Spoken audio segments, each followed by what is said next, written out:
Hello and welcome to Blogsprout. I'm LJ and I know it's been a while, but I'm finally going to report my month 16 income report. This is for April 2023. I do have a few more videos coming up, so stay tuned for more coming. And again, I apologize for the break.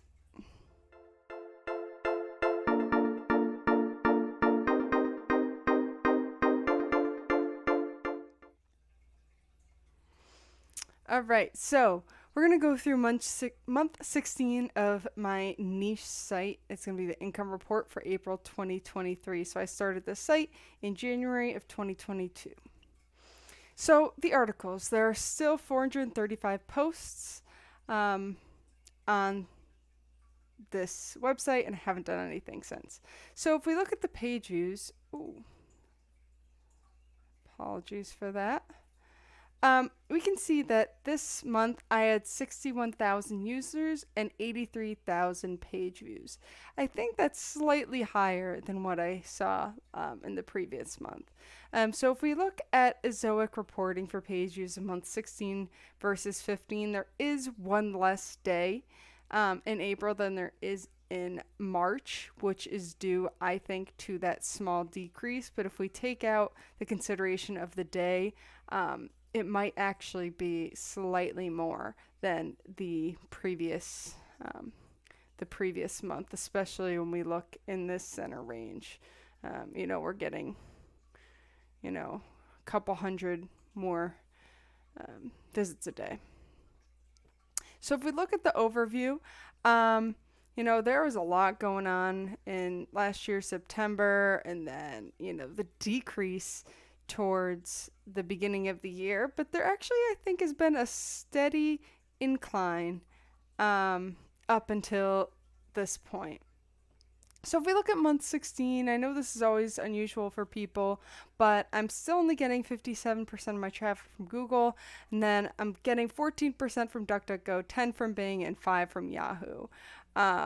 And I haven't quite figured out why this site in particular is getting more traffic from these sources, but it's definitely helpful.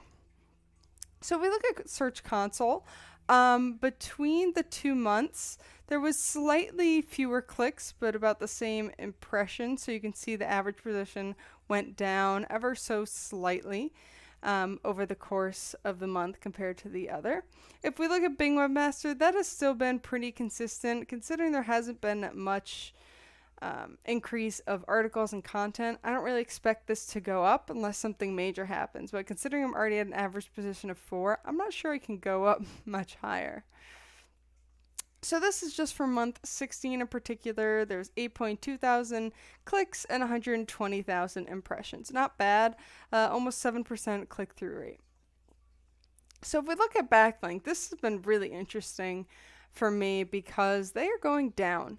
So if we look at the at Uber Suggest, technically it's showing that it's going up by less than 100, but it's keeping the domain authority. SEMrush is also, I had the same domain authority of 15 before, and it's claiming to have 4,000 backlinks. I don't think that's right at all, because if we look at Google, there was a huge drop this month.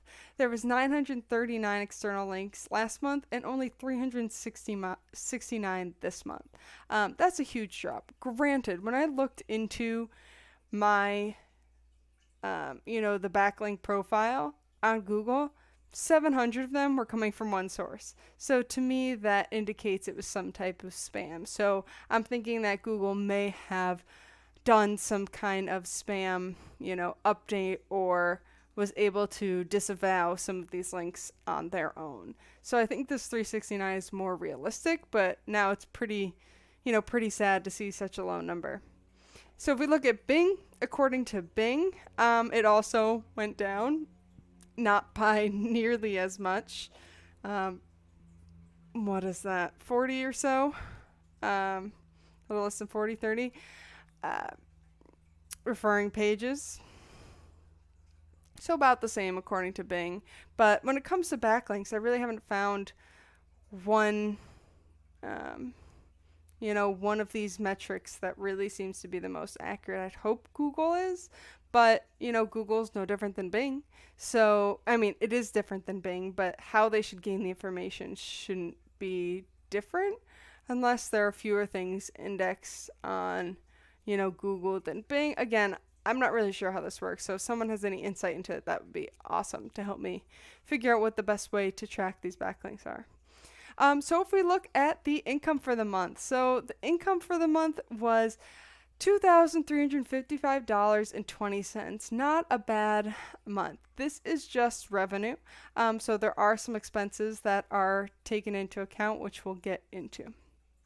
So if we look at the the earnings over the course of the month, in green we can see this month, April, and in blue we see March. So what's interesting is if we kind of look at the overall trend for March, it's kind of in a downtrend, but if we ignore the last couple days of April, it's almost in an uptrend. And according to the metrics, the revenue was up by 0.5%. I like to see that it's not down, and the EPMV is up ever so slightly as well. If we look at Google AdSense income, mediation through Azoic, there's $300.52 there. Again, this looks like a pretty clear uptrend to me. And then Amazon affiliates was actually a pretty decent month. I had $322.79, 274 ordered items with $7.8 thousand in item revenue. Pretty cool. With almost 10.5% conversion, which is really good, and that's one of the benefits of using Amazon. Of course, the cookies are smaller, but it's working out in my favor right now, so I can't really complain. So if you watched my last one, this other affiliate site, it was making only maybe $15-20 in previous months, but the latest few months it's making nothing. And I reached out to them, and they had said everything looks like it's fine, but something, I don't know, I believe something's not right. Just proportionally, it doesn't seem like I should only be making 51 cents. So I need to reach out to them, figure out what's going on. So if we look at the EPMV, according to Azoic, I have $25.27, but I like to look at the total EPMV. So this is including the total revenue that we saw, which includes Amazon and this other 50-cent affiliate program. And that brings me almost to a $30 EPMV of $29.21. $30 has been a very consistent goal for me to get for this overall, and I'm close to it, so I'm pretty happy. But it'd be really nice to get over that $30 EPMV. So if we look at expenses, it's $220 about. It's slightly lower than that because all this expense is for Azoic Premium, and their reporting metrics are different, so I can't quite figure out how much is technically to my main site versus the others, but it's been 98-99%, so we're talking about a couple dollars difference. So that brings a total monthly profit of $2,135.20. Again, another $2,000 profit month. Very happy with that, especially with the minimal effort that's been put in at this point. So lessons learned, as I said, I virtually got no income from this other affiliate program, and I need to follow up. As I said, I did reach out, and they claim that nothing's wrong, but I'm not sure I fully believe that because it's just so much lower than it's been in the past. So I'll keep you posted if anything changes. But spoiler alert for next month, not much does. But stay tuned for month 17, which will be May of 2023, and I'll have some really exciting updates actually for you. So appreciate you guys stopping by and watching this video. I'm LJ. This is Blog Sprout. Bye.